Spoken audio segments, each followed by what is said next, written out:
Welcome back. This is your host, Brad, the gaming chef. I just want to welcome everybody. So today I got a little Q&A for you guys. So few people have asked me these questions. Shout out to my friend Prowers. Um, Shout out to my friend Wes. Shout out to my friends at work. Anyways, so question number one of the top 10 is a hot dog considered a sandwich? And by definition is it's bread on one side, meat in the middle, and bread. So yes, by strict definition, it is considered a sandwich. But people will always perceive hot dogs as its own little thing, which is okay. But as far as definition is concerned, hot dog is in fact a sandwich. I saw this meme on the internet by a YouTuber named Mr. Beast. He has like this shirt. I thought it was like kind of weird, and it says on his little merchandise window, "Is hot dog a sandwich?" And yes, it is. Moving on to number two. Is ketchup considered a vegetable? No. What ketchup is made out of is a vegetable, but it's not a vegetable because it's just not. I don't know what else to tell you. It's actually not even really all tomatoes. Some of this stuff is like a bunch of garbage and preservatives that they throw in here, and it's lost all integrity.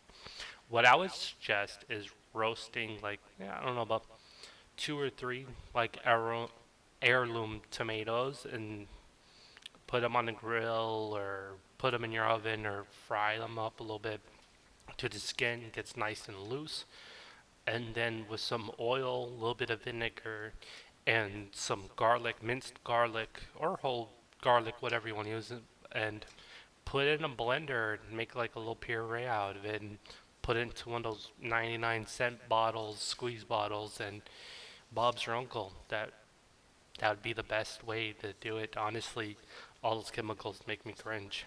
Anyways, moving on to number three. Is eating late good for you? It's kind of a tricky question. If you're up all day and you eat late, no, not necessarily good for you. But if you're asleep for a part of the day and your stomach says you gotta eat because your stomach acid or whatever the case may be, um, says you gotta eat. So can't argue with that. Gotta eat. All right. Anyways, so definitely, is it healthy for you? Not necessarily, but it's not necessarily bad for you all at the same time. It's kind of whatever your body's rhythm says, and you can't really argue with that. I tried, trust me. So coming on number four, plastic utensils versus wood utensils. So plastic utensils tend to melt. I'm sure if you go Google kitchen fails or something like that, you'll see a lot of plastic melting on the stove or left in the oven, or someone cuts on the oven and leaves stuff in there and melt plastic. It's pretty bad, but wood will also burn, but it won't melt and make a big mess. So just be careful. Um, and if you use a plastic cutting board, also be careful. A lot of people use it because it's easier to clean most of the time. But you could, if you're cutting and you're being a little rough with the cutting board, you can leave little plastic chips in like whatever food you're preparing, and nobody wants to eat plastic. I don't think that's nice. Anyways, number five on the list is, what is a tea egg, Chef Brad? So a tea egg is essentially a hard-boiled egg that is boiled in tea. I've seen a few people online boil in coffee too as well, and they make like a little coffee egg.